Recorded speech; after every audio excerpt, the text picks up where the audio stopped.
Isaiah chapter 9, verse 6. This is 700 years before Jesus was born. For to us a child is born, to us a son is given, and the government will be on his shoulders, and he will be called Wonderful Counselor, Mighty God, Eternal Father, Prince of Peace. So you have here a son who is going to be the mighty God. Now, Shabir would interpret this in some other way because he's going to be interpreting this through Islamic lenses. I'm interpreting it through the lens of the teachings of Jesus.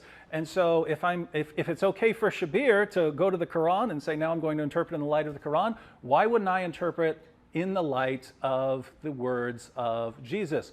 Now, of course, Shabir would say, but Jesus never made these sorts of claims. All our records say that he did. Every possible source we can go to identifies Jesus as the Son of God. Shabir says, well, we don't know who wrote these. We don't know who Luke was going to. Luke specifically says he went to eyewitnesses. And Luke is just one of the sources. He's just one. And that's the point. It's everywhere.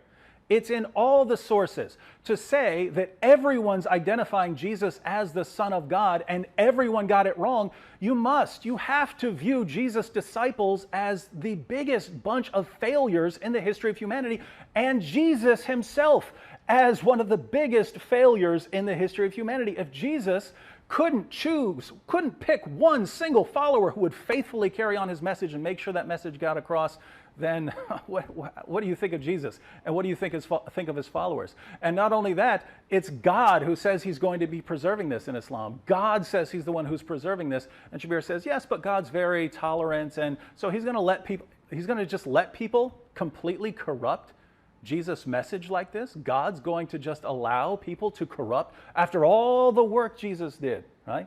Being born of a virgin, preaching Islam at birth, living this miraculous life, and then being rescued.